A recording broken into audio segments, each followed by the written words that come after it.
Λοιπόν, επιστρέψαμε κυρίες και κύριοι και λέμε καλησπέρα στον κύριο Σταύρο Πανουσόπουλο, στον πρόεδρο Μέλαθρον Οικουμενικός Ελληνισμός. Να είστε καλά, καλησπέρα σας. Καλησπέρα σας. Χαιρόμαστε που είστε μαζί μας και έχουμε πολλά να πούμε γιατί πολλά μας συμβαίνουν. Πάντως, πριν πούμε τα σκληρά, γιατί άκουγα παρακολουθούσα τη συνέντευξη, ναι. Σας φέρνω τους χαιρετισμούς και την ευλογία από τον Αρχιεπίσκοπο Αθηνών, τον κύριο Ιερώνυμο. Το συναντήσετε. Με τον οποίο είχαμε συνάντηση και θα είναι παρόν φυσικά στην εκδήλωση που θα κάνουμε στις 23 Ιουνίου, που θα έρθουν Έλληνες από όλο τον πλανήτη, από τους Έλληνες, τους υγιείς Έλληνες, και θα επιδώσει μάλιστα και προσωπικά τους τίτλους των υπάτων προέδρων σε 5 άτομα ξεχωριστά της ελληνικής ομογένειας. 23 Ιουνίου. Και μπαίνουμε στα σκληρά τώρα, όπως θα λέτε. Ναι, αυτό είναι πάρα πολύ σημαντικό όμως, γιατί και εκεί θα γίνουν πάρα πολύ ωραίες συζητήσεις. Βέβαια. Και θα δοθεί και το στίγμα, αν θέλετε, για τη νέα σεζόν που θα ξεκινήσει μετά. Ποια νέα σεζόν? Δεν θα ξεκινήσει σε αυτή την κατάσταση, θα είμαστε. Δεν θα έπει κάτι το διαφορετικό, το πιο ουσιαστικό. Εμείς τα πράγματα είναι δύσκολα, ναι. Έως τραγικά. Λοιπόν, η ευθύνη των πολιτικών για την κατάδια που βρισκόμαστε είναι μέγιστη. Ναι.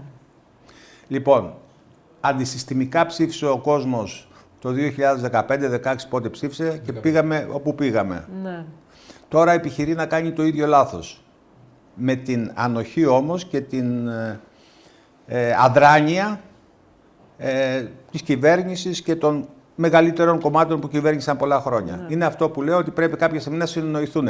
Δεν μπορούμε, ρε παιδιά, συνέχεια στις τηλεοράσεις να ακούμε καυγάδες και αναλύσεις των θεμάτων, αν το αυτό έγινε στις 11 το πρωί και το άλλο έγινε στις 11 το βράδυ και αλλάξανε το... Λοιπόν, αυτά είναι τραγικά. Μπορούμε να κοιτάξουμε μπροστά. Είναι αυτό που σας έλεγα και την άλλη φορά. Ναι. Μπορεί και ο Μητσοτάκης, ο οποίος τον έφερε ο Θεός και μας έσωσε από τον κορονοϊό και από την κατάληψη που έκανε. Όχι, μιλάω έτσι. Οι περισσότεροι αντιδρούν σε αυτό που είπατε. Κανένα πρόβλημα. Ο καθένας εκφράζει την απόψη του και εγώ την δική μου. Εγώ λοιπόν θυμάμαι ότι ξεκίνησε να εργάζεται από την επόμενη μέρα και τα κύματα, οι ορδές, όπως λέγανε πάλι των βαρβάρων, οι ορδές των μεταναστών ήταν έτοιμοι να πλημμυρίσουν τη χώρα. Ναι. Και κατάφερε και τα συγκράτησε. Το Αιγαίο Πέλαγος ήταν μια ανοιχτή θάλασσα. Και κατάφερε, ας πούμε, να οργανώσει την άμυνά μας. Λοιπόν, μετά με τον κορονοϊό ζήσαμε. Βεβαίως τώρα, όπως είπαμε, περνάει μια κάμψη. Πρέπει κάτι να γίνει από εκεί. Αν δεν γίνει, θα είναι υπεύθυνοι. Εκτός αν συνειδητά αφήνουν αυτά τα πράγματα να γιγαντωθούν με την αδράνειά τους, για να μπορούν μετά στη διαλυμένη κοινωνία να έχουν καλύτερη πρόσβαση. Ξεχάσετε να μας πείτε για την ακρίβεια. Ναι. Μα η ακρίβεια δεν είναι μέσα στο σύστημα. Στα θετικά της κυβέρνησης. Λοιπόν, και λέμε με αυτόν τον τρόπο καλησπέρα και πιο αντικειμενικοί. Ναι, στον κύριο Αντρέα Καλιγά, στον οικονομολόγο μας, γιατί εδώ θα πάμε στα δύσκολα. Ο κύριος Πανουσόπουλος μιλάει για μια ιδέα, για ένα όραμα, για μια έμπνευση και θα συμφωνήσω για να πάμε μπροστά στην κοινωνία. Εδώ πάμε και εδώ στο πρακτικό του ζητήματος τώρα. Ο κύριος Καλιγάς είναι οικονομολόγος και μιλάει για την ακρίβεια. Ακρίβεια πάντως είναι ένα χαρακτηριστικό που συζητάμε πάντα εμείς οι δημοσιογράφοι. Που συμβαίνει σε όλο τον πλανήτη όμως, έτσι. Μέχρι και την Αμερική ακόμα, πριν ένα χρόνο που είχα βρεθεί εκεί για ένα μήνα, άκουγα για τις δυσκολίες που υπήρχαν. Εκεί είναι μεγαλύτερο το πρόβλημα. Και θα γίνει. Και πιο σκληρό, έτσι. Και πιο σκληρό. Όντως, εμείς θα πρέπει να συγκριθούμε έτσι, μπράβο. Θα πρέπει να συγκριθούμε με τα ευρωπαϊκά κράτη. Και με την Αμερική, ούτε με την Ασία. Στην Ασία, το περοκάματό της είναι 10 ευρώ, σε εμάς είναι διαφορετικό. Με τα ευρωπαϊκά. Αλλά με τα ευρωπαϊκά είμαστε οι πρώτοι τελευταίοι. Στην αμοιβή της εργασίας και οι πρώτοι δεύτεροι στην ακρίβεια. Αυτό δεν δικαιολογείται. Δεν δικαιολογείται με τίποτα. Τι είναι η Ελλάδα, τι παραπάνω ακριβό. Αν πίσω τι σύπτη πάθαμε τα προηγούμενα χρόνια. Υποτίθεται 2 τελευταία χρόνια είμαστε σε μια σωστή το 2020. Γιατί ήρθε ενεργειακή κρίση μετά. Εγώ πιστεύω ότι όλα αυτά είναι αποτέλεσμα της κακής διαχείρισης και πολιτικής που εφαρμόζει η Ευρώπη. Ναι. Μια διαλυμένη Ευρώπη, η οποία δεν ξέρει πού βρίσκεται και πού πατάει. Ναι, ένα μέρος είναι. Και μέχρι τώρα κινιότανε από τις κατευθύνσεις που έπαιρναν από τις ΗΠΑ και αδρανούσαν σε όλα. Και τώρα? Τι τώρα? Πρέπει να ξυπνήσουν. Τώρα ευτυχώς ήρθε ο Τραμπ και τους τρίμωξε. Κύριε Καλιγά, για πάμε να ξεκινήσουμε από την αρχή του θέματος. Δασμοί Τραμπ και να φτάσουμε στο σήμερα και στο πάγωμα. Έκανε σήμερα μια αναδίπλωση, χθες θα μπορούσαμε να πούμε καλύτερα, μια αναδίπλωση ο πρόεδρος Τραμπ. Αναγκαζόμενος αυτή τη φορά βέβαια, λόγω των γεγονότων, τα οποία δεν ήταν καθόλου ευχάριστα και καθόλου καλά και για την ίδια Αμερική. Βλέποντας το χρηματιστήριο οι Αμερικάνοι να έχουν χάσει, παρακαλώ, κοντά στα 5,83 εκατομμύρια Ξέρετε, οι Αμερικάνοι επενδύουν τα χρήματά στο χρηματιστήριο. Δεν τα βάλουν στην τράπεζα όπως τα βάζουμε εμείς οι Έλληνες ή φτιάχνουν κάποιο Ακόμα σπίτι. και οι συνταξιούχοι. Ακόμη και οι συνταξιούχοι επενδύουν τα χρήματά τους στο χρηματιστήριο. Δεν υπάρχει δημόσιο συνταξιοδοτικό σύστημα στις ΗΠΑ. Ναι, είναι ιδιωτικό. Άρα, όταν πέφτει στο χρηματιστήριο, υποφέρουν όλοι. Ναι. Στο χρηματιστήριο είναι. Είναι έτσι δομημένη η Και βέβαια, χρηματιστήριο τι σημαίνει? Δανεισμό των μεγάλων επιχειρήσεων να έχουν ανάπτυξη και να περιμένουν από την ανάπτυξη αυτή να έχουν κάποιο μέρισμα που θα μπορούσα να πω στην Ελλάδα είναι οι τόκοι των καταθέσεων. Εδώ λοιπόν είδαν τις τελευταίες ημέρες να χάνονται 5,8 τρισεκατομμύρια. Είναι τεράστιο το νούμερο. Είναι, θα μπορούσαμε να πούμε ένα κράτος. Στο παρελθόν. Δεν έχει ξανασυμβεί. Το 1957-58 είχε συμβεί κάτι παρόμοιο. Γυρίσαν πίσω πολλά χρόνια, 70 χρόνια. 85 περίπου. Είχαμε ένα παρόμοιο γεγονός. Και εδώ είναι το λυπηρό το εξής, ότι όταν το χρηματιστήριο έχει καθοδική τάση, πηγαίνουν σε ασφαλή σημεία. Ποιο είναι το ασφαλές? Είναι τα κρατικά ομόλογα. Εδώ λοιπόν πήγαν στα κρατικά ομόλογα της Αμερικής και είδανε οι τιμές φυσικό είναι να πέφτουν σαν πρωτογενή αγορά, αλλά με την επένδυση αυτή να φτάνουν τα δεκαετίες στα 5,8. Που σημαίνει τι? Το κράτος θα έπρεπε σε 10 χρόνια να πληρώσει ένα δυσθεόρατο ύψος για τις αποδόξεις των κρατικών ομολόγων. Να πούμε ότι και στην Ελλάδα έχουμε κρατικά ομόλογα, τα ελληνικά κρατικά ομόλογα που έχουν γύρω στο 3% απόδοση. Κάπου εκεί ήταν και τα αμερικάικα, κοντά στο 3%. Για σκεφτείτε, το δεκαετές το ελληνικό ομόλογο αυτή τη στιγμή είναι στο 3,7% και το αμερικανικό είναι κοντά στο 5%. Ναι, είναι 5,7%. Δηλαδή, άμα μου το λέγατε αυτό πριν 15 χρόνια, θα σας έλεγα κύριε Γαλλικά. Άρα πήρε την απόφαση να παγώσει. Πήρε την απόφαση να παγώσει για 90 μέρες τους δασμούς, αλλά οι αγορές από ό,τι φαίνεται δεν ησυχάσαν. Γι' αυτό και βλέπουμε προβλήματα ακόμη σε όλα τα χρηματιστήρια του κόσμου. Πάντως, κύριε Καλιγά, δεν τις πάγωσε για όλους. Μόνο εκτός από την Κίνα. Εκτός από την Κίνα. Άρα, μήπως στοχεύει, ρωτάω εγώ, στις 90 μέρες να διαπραγματευτεί με όλους τους άλλους και κυρίως με τους Ευρωπαίους, να κλείσει το μέτωπο εκεί και όλοι μαζί μετά όσο να στραφούν εναντίον της Κίνας? Και σήμερα το είπε ο Τραμπ ότι εμείς θα διαπραγματευτούμε και θα συζητήσουμε με την Κίνα. Δεν πάβει η Κίνα να είναι ο κυριότερος χρηματοδότης. Τα περισσότερα δάνεια που έχουν πάρει από όλη την Ιφίλιο τα χρωστάνε στην Κίνα και είναι ο εταίρος, θα μπορούσα να πω, ο μεγαλύτερος εταίρος σε εισαγωγές-εξαγωγές προς την Αμερική. Και βέβαια να πούμε το απλό πραγματάκι. Όταν κάνουμε δασμούς, όταν επιβάλλουμε δασμούς, τι σημαίνει? Ότι ο εισαγωγέας στην Αμερική, σε οποιοδήποτε κράτος, πληρώνει αυτό το υπερβάλλον τέλος, το δασμό. Τον οποίο τον μεταφέρει στον καταναλωτή. Άρα ο Αμερικανός ή οποιοδήποτε άλλος πολίτης, ο οποίος επιβαρύνεται με δασμούς, θα πληρώσει περισσότερο το ίδιο αγαθό που το έπαιρνε πολύ φθηνότερα πριν. Να μιλήσω κι εγώ τώρα που δεν είμαι οικονομολόγος, είμαι ένας καθημερινός άνθρωπος που έχω επισκεφτεί όλο τον πλανήτη και έχω μια διαφορετική άποψη για τα πράγματα. Ρωτάω, είναι δυνατόν ο Τραμπ αυτό που έκανε να ήταν απερισκεπτό? Είναι δυνατόν ένας επιχειρηματίας που ξεκίνησε από το τίποτα και είναι από τους πλουσιότερους άνθρωπους στον πλανήτη, με δεύτερη τετραετία υπό τις συνθήκες με τις οποίες δεν πήρε τη δεύτερη πριν κάποια χρόνια, να κάνει λάθος? Εγώ δεν το πιστεύω. Πιστεύω ότι είναι μια στρατηγική που αποσκοπεί σε κάτι που θα το δούμε στο μέλλον. Και από την άλλη μεριά δεν πιστεύω με ένα σύμβουλο σαν τον Μάσκ θα μπορούσε να ξεφύγει κάτι τέτοιο. Πιστεύω ότι όλα αυτά έχουν μια σκοπιμότητα την οποία θα τη δούμε σύντομα. Κοιτάξτε, να απαντήσω αν μου επιτρέπετε εδώ. Παρακαλώ, εγώ. Όταν ο πρόεδρος ενός κράτους, πλανητάρχης, λέει θα εφαρμόσω το ΑΒ και στη συνέχεια εφαρμόζει το ΓΔ μέσα σε 10 ημέρες. Αυτή είναι πολιτική, είναι διαφοροποίηση της πολιτικής. Μπορεί να είναι και μία μορφή αντίδρασης. Ένας λόγος που το ήθελε. Εγώ να αναρωτήσω κάτι. Μπορεί να είναι μέρος του σχεδίου, όπως λέει ο κύριος Παπαδόπουλος. Δεν είναι πολιτικός ο Τραμπ, είναι επιχειρηματίας και κινείται με άλλες πρακτικές. Πάνω σε αυτό που λέτε, γιατί υπάρχει και η δεύτερη οπτική, η δεύτερη γραμμή που ακούω κάποιους που λένε ότι τώρα μπορεί να είναι δύσκολα. Σε βάθος χρόνου όμως είναι αυτό που είπε ο Τραμπ, ότι η Αμερική θα ζήσει καλές μέρες και θα δημιουργηθούν καλύτερες συνθήκες και για τους πολίτες αλλά και για τις επιχειρήσεις. Δηλαδή μήπως αυτό είναι η αρχή ενός νέου καλύτερου δρόμου? Κύριε Παραδείση, συγγνώμη, επειδή η Σοφία έχει νόημα η ερώτησή της. Οι οικονομίες πάντα βρίσκουν τον τρόπο να ισορροπήσουν κάποιες. Και να προσαρμόζονται. Πάντα θα βρουν τον τρόπο. Στην αρχή θα ζοριστούν. Θα πονέσουν, θα ματώσουν, θα χαθούν λεφτά. Ναι. Αλλά κάποια στιγμή πάντα θα βρεθεί η ισορροπία. Σε βάθος χρόνου. Και μίλησε για το όνειρο της Αμερικής. Επίσης, μην ξεχνάμε κάτι. Το μυστικό στην πολιτική του Τραμπ είναι μία λέξη. Deal. Για ό,τι μιλάει χρησιμοποιεί τη λέξη deal. Είναι ελληνικά. Συμφωνία. Ναι. Συμφωνία. Άρα, κύριε Κάλιγα, μήπως όντως τελικά είναι μια στρατηγική. Δηλαδή, ανακοινώνω δασμούς. 50%.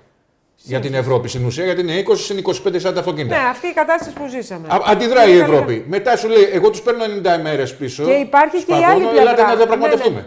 Κύριε Καλλικάκη, να πάμε. Υπάρχει και η άλλη πλευρά. Αυτό το win-win εσείς τώρα πώς το εξηγείτε? Μπράβο, αυτό. Για να πάμε να κλείσουμε και αυτό. Κοιτάξτε να δείτε. Καταρχάς, θα πούμε μια αυθαίρετη τοποθέτηση η οποία κυκλοφόρησε στα social media από τον ίδιο τον πρόεδρο τον Τραμπ, που είπε χθες ότι πολλοί κυβερνήτες, πρόεδροι, πρωθυπουργοί μου φίλησαν τον ποπό για να διαπραγματευτούμε. Αυτό δεν μπορεί να το πει ένας πλανητάρχης ασεβόμενος στην διεθνή κοινότητα. Ο Τραμπ έχει πει χειρότερα. Να το πει.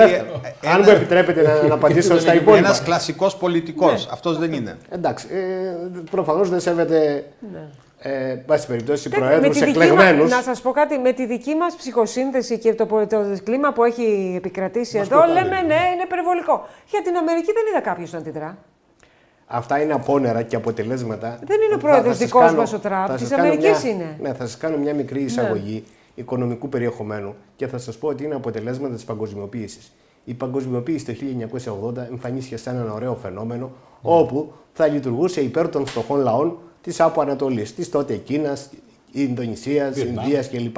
Για ποιο λόγο? Διότι είχαν φτηνό κάμματα, θα πάμε εκεί τα εργοστάσια μας, να έχουμε καλύτερες τιμές, να αναπτύξουν αυτή μια παραγωγική διαδικασία, να έχουμε καλύτερους μισθούς και να έχουμε και εμείς φτηνότερα αγαθά. Αυτό λοιπόν είναι ένα ποτάμι όπου το νερό δεν γυρίζει τίποτα με πίσω.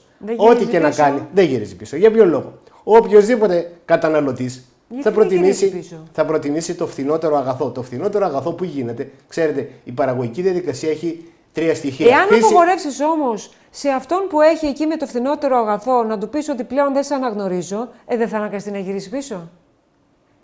Γεγονός είναι ότι η Αμερική δεν είναι αυτάρκη σε όλα τα αγαθά. Θα αναγκαστεί να πάρει και προϊόντα τα οποία δεν είναι. Στο μόνο που είναι αυτάρκη αυτή τη στιγμή είναι στα πετρέλαια. Και γι' αυτό μας απειλεί να πάρουμε πετρέλαιο ώστε να φτιάξει το ισοζύγιό του. Στα υπόλοιπα. Μάλιστα, αυτές τις ημέρες, τις τελευταίες ημέρες, τα δείξαν και τα κανάλια, τα δείξαν τα μέσα κοινωνικής δικτύωσης. Γινόταν ένας χαμός στα σούπερ μάρκετ. Οι Αμερικάνοι φοβούμενοι ότι θα ανέβουν οι τιμές ή ότι θα έχουν έλλειψη από αγαθά τα οποία εισάγονται και θα είχαν προβλήματα δασμολογικά. Τρέχαν στα σούπερ μάρκετ και αδειάσαν τα σούπερ μάρκετ.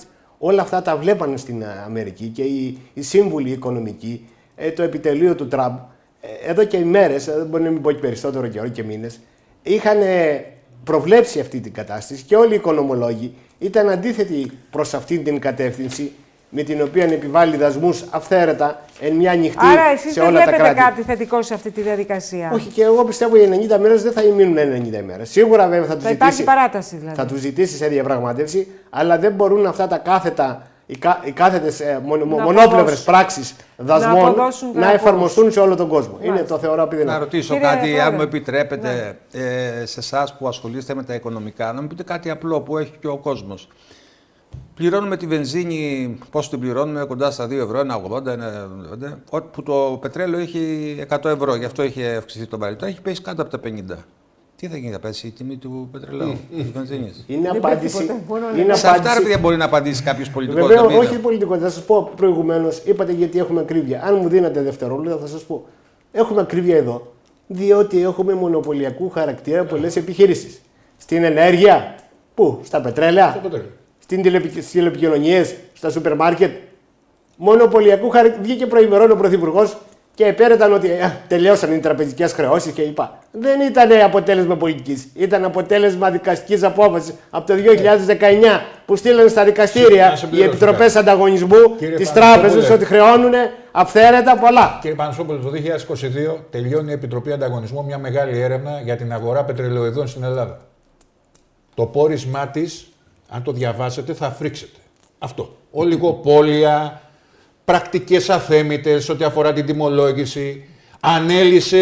Ανέλησε κατά γράμμα γιατί όταν οι τιμές ανεβαίνουν την επόμενη μέρα αμέσως μπαίνουν στην Αγγλία και γιατί όταν πέφτουν δεν βλέπουμε ποτέ στην Αγγλία τη μείωση. Έκανε πλήρης ανάλυση. Και προτάσεις πώς θα αντιμετωπιστεί η κατάσταση και πώς θα ανοίξει η αγορά για να πέσουν οι τιμές. Για πριν 2 χρόνια. 2022. Πριν 3 χρόνια. Δεν έγινε τίποτα. Στο 1,70 στην τιμή της βενζίνης, το 1 ευρώ είναι φόρητο, ξέρετε. Και πάλι και τους φόρους. Μπράβο. Μοναδική. Γι' αυτό πάμε εκεί που πάμε. Μίλησατε πάλι προηγουμένως για κάποιο συμπέρασμα, πώς το είπατε, πόρισμα που βγήκε. Όλο πορίσματα βγαίνουν. Ο ελληνικός λαός κουράστηκε να ακούει γι' αυτά. Μπορεί να ακούσει από κάποιους ανθρώπους πράγματα απλά και καθαρά. Θυμάμαι το 2007, βγαίνει ένας πολιτικός της Νέας Δημοκρατίας τότε και τον ρωτάει ένας δημοσιογράφος. Του λέει, κύριε Τάδε, τι γίνεται, δεν θα ασχοληθεί κανείς με τους δρόμους της Αθήνας που είναι όλο γεμάτοι λακκούβες, που σκάβουν κάθε μέρα, όπως και στον δρόμο το δικό μας, επί ένα χρόνο κάθε εβδομάδα σκάβει άλλος. Και απαντάει ο πολιτικός αυτός και λέει, ναι, έχουμε έτοιμη, λέει, την διαδικασία όλη και μόλις βγούμε κυβέρνηση θα δημιουργηθεί ένας φορέας ο οποίος θα λύσει αυτά. Από εκείνη την ημέρα δεν ξαναείδε τηλεόραση. Ναι, για το φορέα που έχουμε πάρα πολλούς φορείς. Εντάξει. Λοιπόν, ο κόσμος έχει χορτάσει πορίσματα και συμπεράσματα. Για εσάς, να σας ρωτήσω, ένας πολιτικός ποια χαρακτηριστικά θα πρέπει να έχει? Να είναι πατριώτης πρώτα απ' όλα. Και να είναι άνθρωπος. Όλοι οι πατριώτες δεν λένε ότι είναι. Πού τους βλέπεις τους πατριώτες? Γιατί δεν καταλαβαίνω. Εγώ τους είδα, οι πρώτοι πολιτικοί κλείσαν τον Κολοκοτρώνη φυλακή. Και να έχουν δουλέψει μια μέρα. Λοιπόν, πόσοι έχουν δουλέψει αυτούς, πόσοι ξέρουν την καθημερινότητα. Πόσοι ξέρουν τι γίνεται στην κοινωνία μέσα. Ναι. Αυτά τα ακούνε από τους γύρω-γύρω. Ποιοι είναι οι γύρω-γύρω? Οι περισσότεροι είναι ακαμάτιδες. Οι οποίοι περιμένουν πότε θα βγει ο συγκεκριμένος. Ναι, τι να λέμε. Θυμάμαι στην πατρίδα μου την Καλαμάτα ένα νεαρό, ο οποίος πήγαινα στο σχολείο και τον έβλεπα κάθε μέρα στημένο έξω από το Δημαρχείο. Για πολλά χρόνια. Καθόταν το πρωί. Πήγαινα εγώ στο σχολείο. Μετά λοιπόν, μόλις τελείωσα, πάω στον Υπουργό, θυμάμαι τον Μπούτο και τον βλέπω μέσα στέλεχος του Μπούτου. Και κατάλαβα ότι αυτός εκεί που καθότανε, κάθε μέρα πέρναγε, φαίνεται ο δήμαρχος, ο ΑΒ και του έλεγε καλημέρα. Έτσι, δυστυχώς. Έτσι είναι τα πράγματα. Πολύ ωραία. Τι να κάνουμε. Σας είπα και την προηγούμενη φορά, είχα παραστεί σε κάποια συμβούλια εθνικών θεμάτων, όχι ως ενεργός τέλεχος, ως παρατηρητής, συνοδεύοντας τον κύριο Αγγελόπουλο, το Θανάση, τον καθηγητή του Πανεπιστημίου. Ο οποίος έλυσε το πρόβλημα με τον Χριστόδουλο, ο οποίος έχει μια τεράστια φυσιογνωμία. Σύμβουλος του Ιερονύμου, του Πατριάρχη και άλλων. Έβγαινα από μέσα και παραπατούσα. Παραπατούσα και κοιταγόμουν στον καθρέφτη, σας ξαναλέω, και έλεγα, Πανουσόπουλε, είσαι ηλίθιος. Δεν το μπορείς να το καταλάβεις. Μα αφού δεν στέκει. Παραπατούσα, κυριολεκτικά σας το λέω αυτό. Κουβεντιάζαμε 2-3 ώρες και παίρναμε κάποια απόφαση. Παραδείγματος χάρη για το Ιερουσαλήμον, το Πατριαρχείο. Ετοιμάζαμε πρόταση, όχι εγώ, ο κύριος Αγγελόπουλος, για το χειρισμό των πραγμάτων στον Υπουργό και πήγαινε ο Υπουργός και εφήρμοζε τα άλλα. Άλλα πράγματα. Ο ίδιος μας είχε καλέσει για να ζητήσει βοήθεια. Γιατί έγινε η παρέμβαση άνωθεν και τα λοιπά. Λοιπόν, εμένα όταν μου κάνανε πρόταση να αναμειχθώ στην πολιτική, το βράδυ δεν κοιμήθηκα καθόλου. Το 2000 έγινε αυτό. Σε εκλόγιμη θέση. Γιατί δεν κοιμηθήκατε? Γιατί είχα τέτοια έπαρση και λέω πώς εγώ λέω που... Εδώ περιμένουν οι περισσότεροι πώς και πώς μια πρόταση. Τι πρόταση? Πολιτική. Για να θέσεις Ακούστε, για να γίνεις πολιτικός πρέπει να είσαι σκληρός. Πρέπει να... Τα θέματα της συνείδησης και της ψυχής να είναι... να μην τα αγγίζει ο άνθρωπος. Δεν μπορώ εγώ να ανεβώ επάνω να πω συνθήματα τα οποία δεν μπορώ να υλοποιήσω. Δεν μπορώ να ανέβω επάνω και να κοροϊδεύω τις ελπίδες του κόσμου.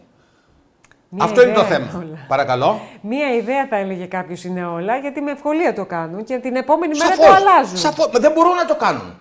Δεν μπορούν να το κάνουν.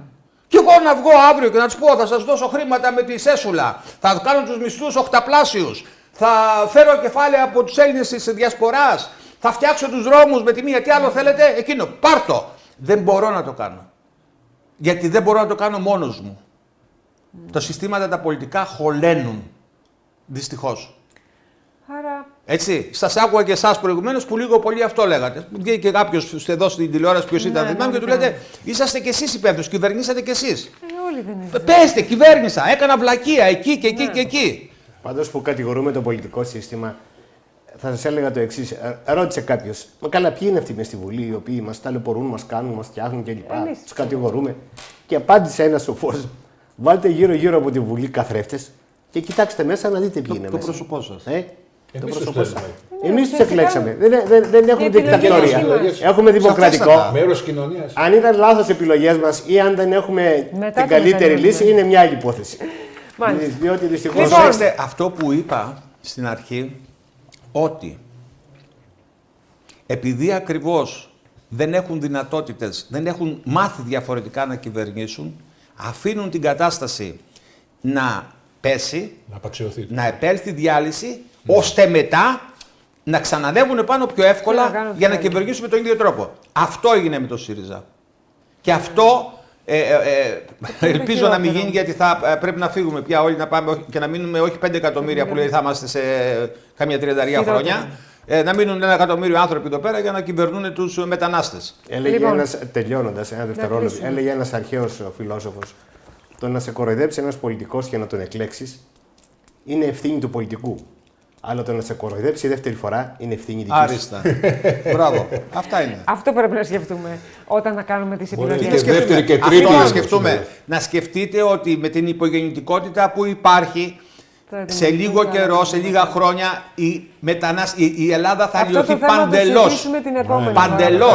Παντελώς. Λοιπόν, κύριε Πρόεδρε, κύριε Πανουσόπουλο, εγώ να σας ευχαριστήσω, να είστε καλά.